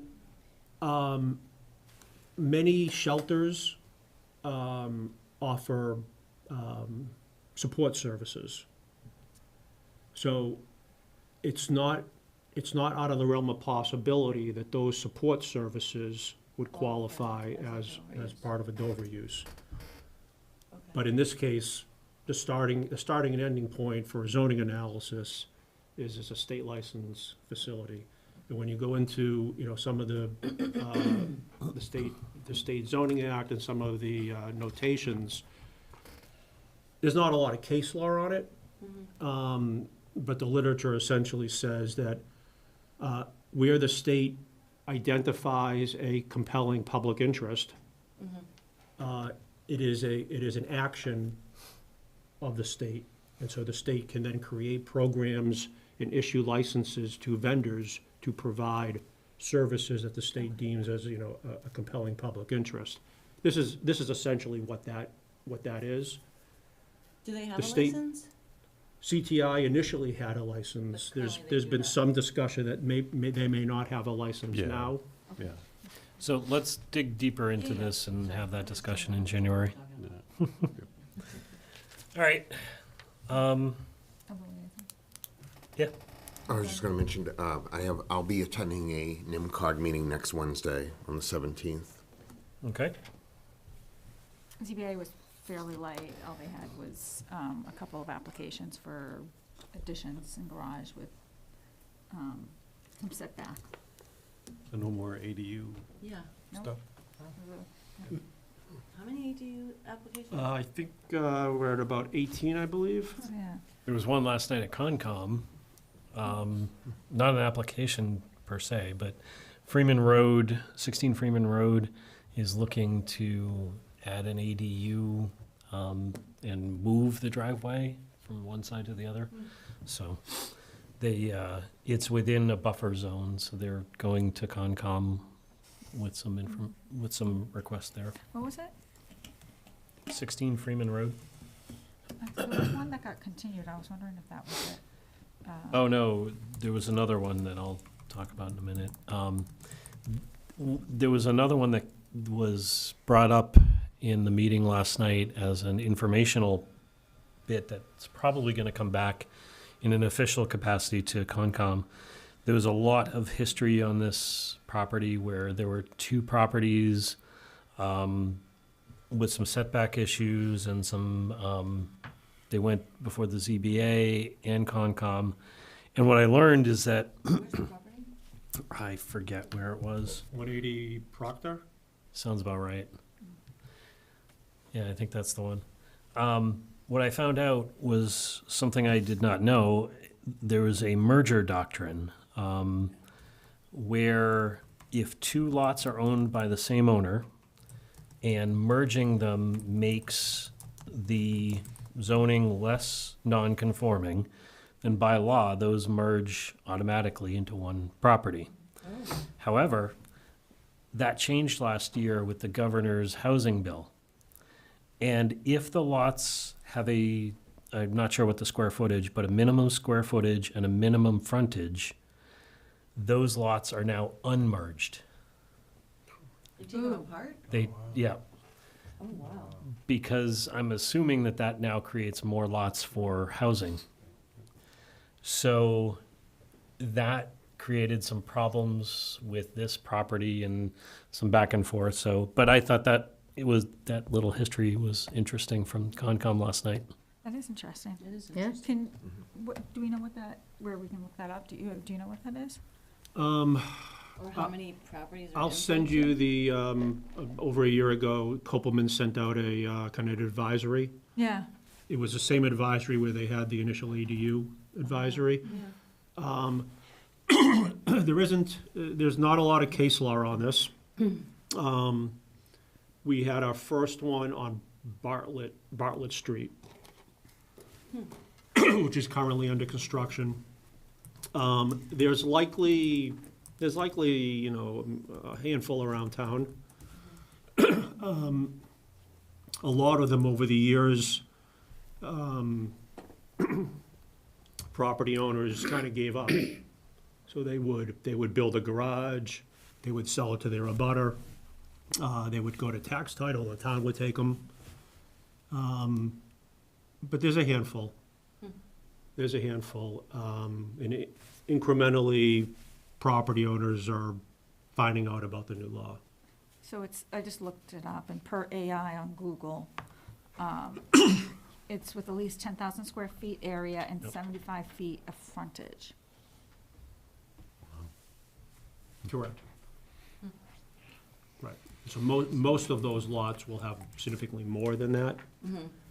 The reason that the state law has that minimum is that, as I just mentioned, over the years, someone may have had a double lot, and let's assume the double lot was 20,000 or 30,000.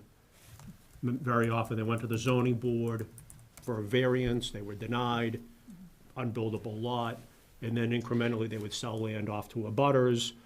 So they may have started with 20 or 30, and now maybe they're at 15 now. So the state had kind of acknowledged that over 30, 40, 50 years, those original size lots are likely a lot smaller. But yeah, it's a production statute. Yeah.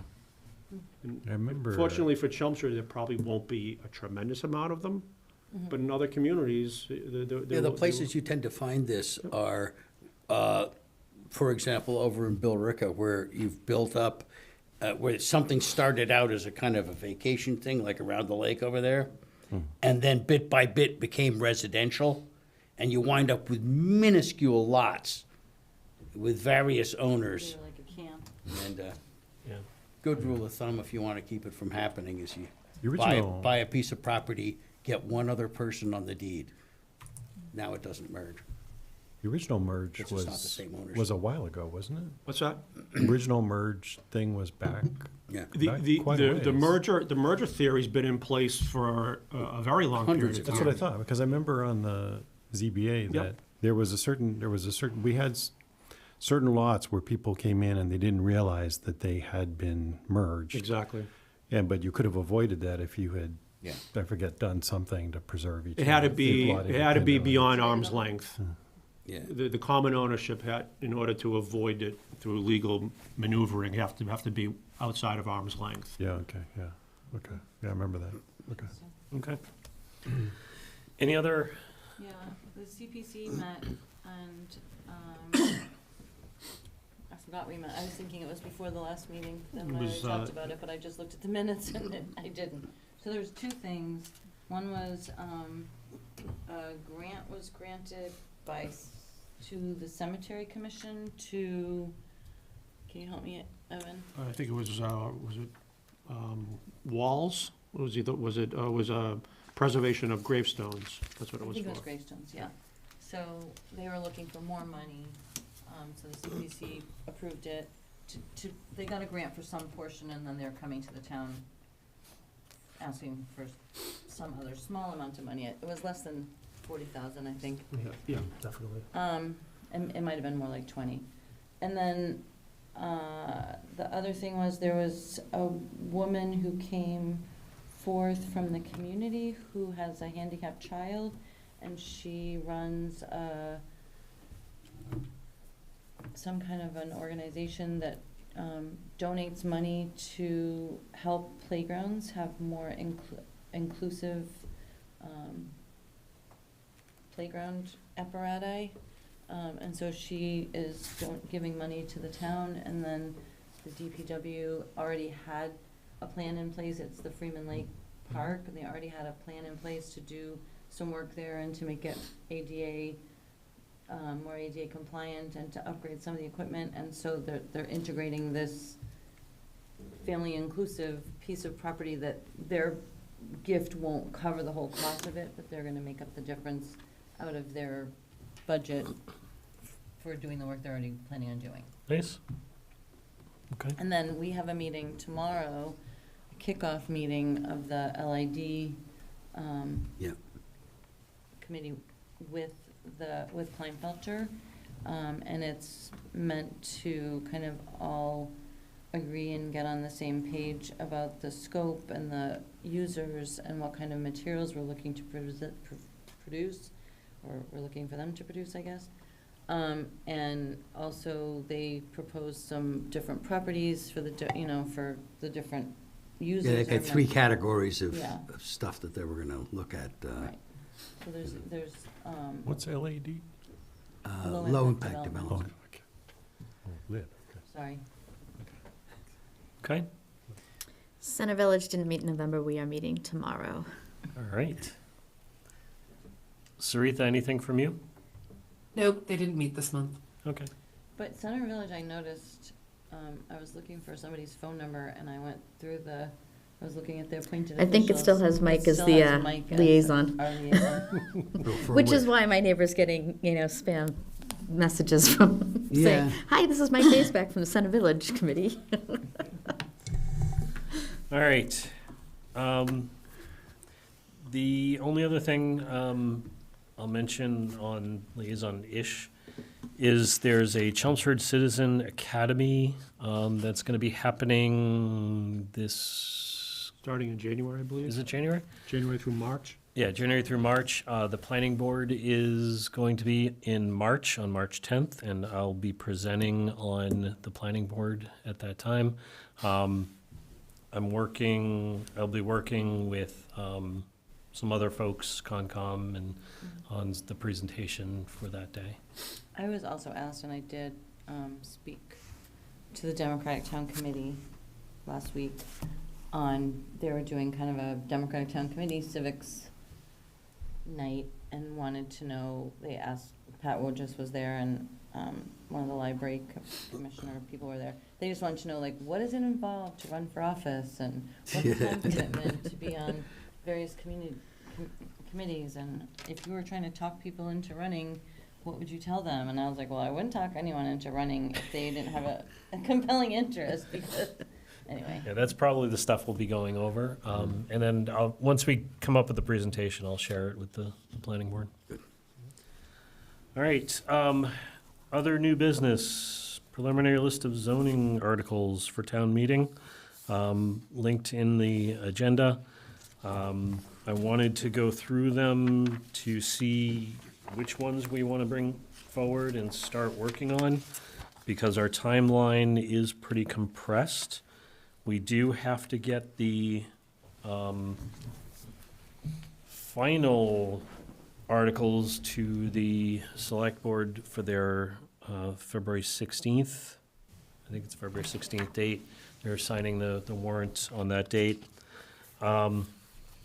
So what I did is I started pulling together the zoning articles that we've talked about as part of the Kate's Corner hearing.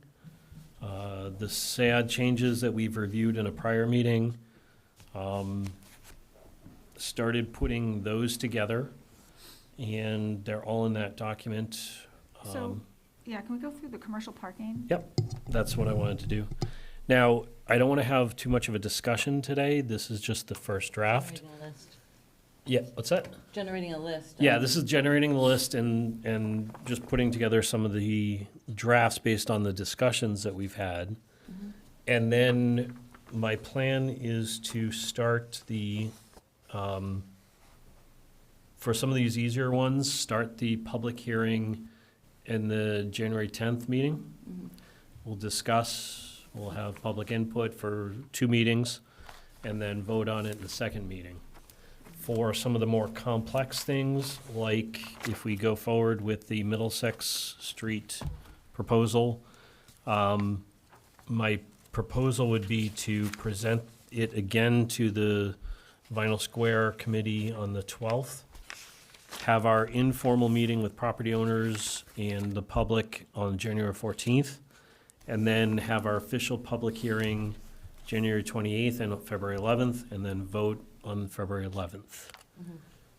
So that is a pretty tight deadline. It is extremely tight. And what I will do is if whichever ones we want to start tackling, I'll start drafting them based on prior discussions we've had. So 1 through 6, is what I'm proposing we at least take up in a public hearing starting on the 10th, The 14th, January 14th? yeah, the second Wednesday, right? Oh, yeah, sorry. Looking at I'm 25. thinking December 10th. Did we talk, so on the, these that you have up here, that we're changing BA to PB, I assume you reached out to the chair of the ZBA? Not yet, I will Okay. be. Why change it, why have it at BA at all? I just want to make sure that they're fine with it. It's currently, why did you do BA? They are BA. Oh. I mean, I think as part of CB Light, you did make a couple transitions. We did, and it's aligned, that one's aligned with the parking lot. So I figured the Yeah. parking lot, parking structure, kind of the same thing. I would just make sure, like, I don't know Yeah, if they've seen but on the 11. next, but on, commercial, you have it all PB. So, Oh, I'm sorry, that's the existing. yeah, Okay, existing yeah, is the okay, first yeah, one okay. proposed. Well, For a it's all moment, I go- was confused too, Yeah, so. my Sorry. apologies, my apologies. It's been a couple months since we've looked at zoning. Yeah. Yes. Yeah, the first tables are the current, second one is proposed. Yeah, that's a logical transition. All right, now that makes sense. Yeah, I would just reach out to the Yeah, I chair will. and make sure they don't have any problem, they support it, and I'm sure Yeah. they will. My next one, on number 3, the ones that have 0, we put to NA, but RMH, which is in the CX, 6CX is 0, we changed that to NA. What about RMH? So anywhere where there was a depth of 0 in our zoning is where I'm proposing we change to an NH, an NA, sorry. Mobile home? Okay. So is it non-applicable, should we put non-applicable for there? It was blank. So I would assume that's non-applicable? Yeah. I would say that. Definitely for the mobile home park, yeah. I wasn't sure what to put there because it was blank. Well, let's say NA. I say NA. I can take a closer look at that property. Yeah, Evan, if you can look at that one. And number 5, are we adding, what are we doing number 5?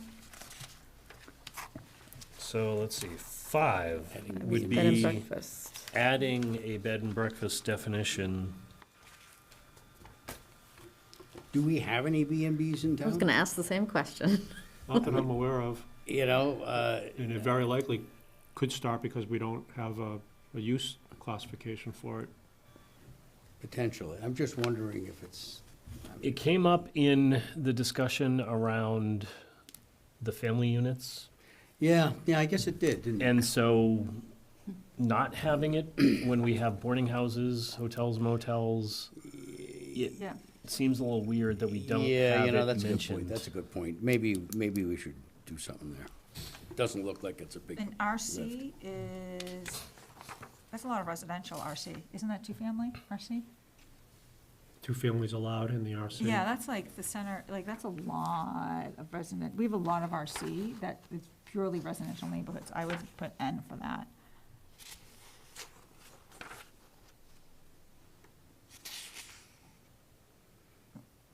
Well, that's what we'll discuss. Okay. Yeah. Let's discuss that, okay. She wants to start I'd like early. to fix This is just the RC starting first. draft. I'd like to fix RC first then. So yeah, 1 through 6 is what we would start discussing in a public hearing next meeting in January. And then 1 through 5. And then in number 6, we've got a number of other things that we could start taking on, but might be a little bit more complicated. So for example, 6A is changing the floor height from 11 foot and a fraction to 12 feet, and then changing building heights in accordance. Because right now it's, a 3-story is 35 feet, so if we do a 12, 36. yeah, it'd be 36. This would be more in line with standard building practices of a 12-foot floor. I don't want to go any higher. If anything, I would reverse that Make it 33. and make it smaller. Yeah, I like tall ceilings. I like tall ceilings, but I don't like, I mean, if we had Mike Walsh here, he'd be give Tall us the. ceilings, fewer floors. Yeah. So, I mean, we don't have to take it up if Okay. people are not willing to go there right now. I think we should try and see where we get to. I mean, you kind of created a template for us with Kate's Corner, and I think it would be, efficient maybe and effective of us to continue moving through the process with the other zones that we've identified where that could be useful. So, I mean, if we don't get it for this town meeting, we'll get it for the next one, but. Oh, no, but that is one of the things, but there are a lot of other. Things. So each letter under 6 is a different topic. No, I know. And there are a lot of them. So I just want to make sure that we're not trying to do too much for this next. I think 1 through 5 are pretty simple. Right. I think that I think, adopting to what we did with Kate's Corner to the Middlesex Street is a laudable yeah, Very much. endeavor. Yeah, If we I- don't manage to get it done by this There's town meeting, then. I think we can. I think we can too. I think we can, Maybe because we should it's start. been pretty well drafted and supported by the Vinyl Square Committee. So I think that one's doable. I think the B, updating general design guidelines, might be a little bit too much, and that might take a little bit more discussion. The accessory use parking lots, didn't know if we wanted to see if we wanted to extend that into other commercial or industrial zones by special permit other than CBLT. Or just leave that for now and see how it works in CBLT first. I think we leave it. We don't go crazy. Parking lots especially. E and F are other zoning conflicts we could tackle, River Neck Road, other CB locations. Those, I think, are a little bit more involved and would require a little bit more effort, so I would want to River Neck leave Road those is a little for, complex, because you have the other road what's that building that comes up? Is it Apollo? Apollo Drive. Apollo The back, yeah, Drive. it'd be the back of I Apollo think we Drive. need Drive. to, So I think that's we a little need to more- tackle River Neck Road soon, but I maybe think, for the Yep. fall, for fall town meeting. because that, I think, involves a lot Yep, more work. And you have Okay. the property owners on Monmouth Street as well. so- Yep. Yeah, that's part of it. based on the last couple of weeks, clarification of 104 procedures for special permits and site plans. One of the things the town council mentioned is we may not, or maybe it was you, Evan, we may not need to tackle this in a zoning bylaw change. We may be able to do it Guideline under, regulation. But at a minimum, you'd have to take it out of the. yeah, we'd have to take it out of zoning. So I'm thinking that may be a good one for the fall. Lighting bylaw, Kelly Beatty has reached out to me. He has made significant changes. I do plan on meeting with him starting in January. I don't think we'll be ready for this town meeting, but that may be a fall town meeting one as well. Well, maybe he could come in January if our docket's not too heavy and give a Quick update. Give high-level an update. presentation of Yeah. the changes that he made and. Yeah, I want to meet with him first to Okay. make sure that he's made the changes that the board has been very vocal about. But then, if we have time in our agenda, we can have him present the updates. But I don't want to rush this for town meeting. No. And then other things that we've talked about that we should start tackling this coming year, pilot formula update, refining the indoor-outdoor contractor yard definitions I added based on the River Neck discussion, to clarify Can we do that. this for the spring? Is this a clear definition, or is that too? It might require a little bit more Okay. discussion. Because if we really want to discuss it, we only have one meeting to discuss. Okay, you're right, yep. And then other possible rules and regulations updates that we've started talking about at various points. So I will tackle 1 through 5 drafting. The landscape plans might want to wait till after the LID. Yep. Yes. Yep. All right, so I'll start drafting 1 through 5 and 6D for this next town meeting. I So- would like to refine our use of the clean energy and sustainability checklist in our processes as an item Mhm. for this. I mean, I think we should keep moving in that direction. Yeah, definitely. Those rules and regulations I'll keep adding to the agenda.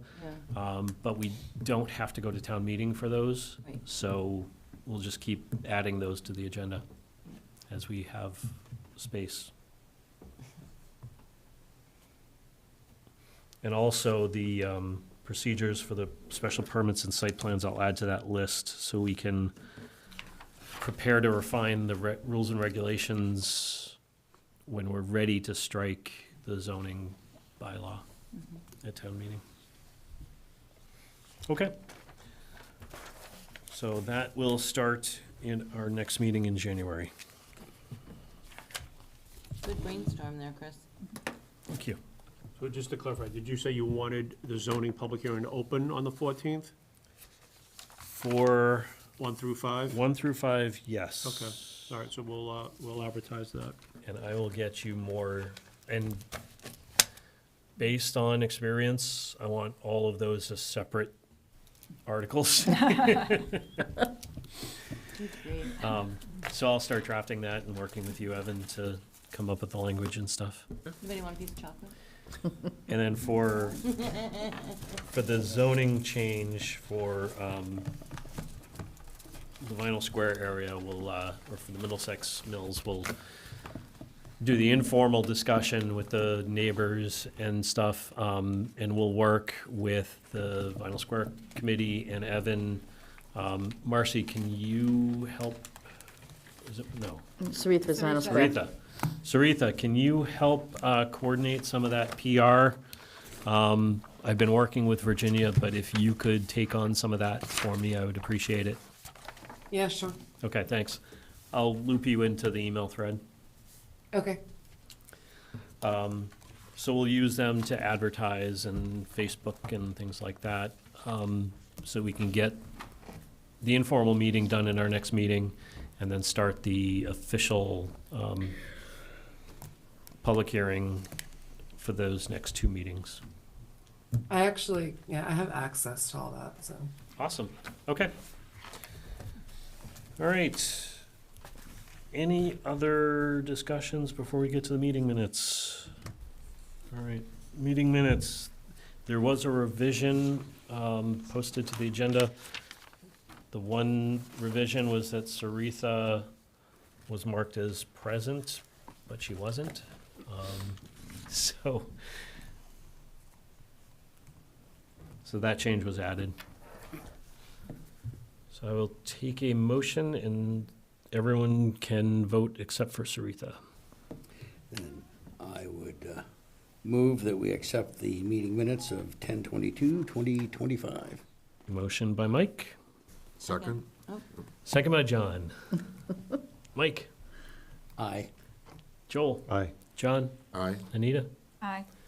Deirdre? Aye. Marcy? And I'm an aye. I will accept a motion to adjourn. Motion to adjourn. Second. Good night. Happy holiday, All in everybody. favor?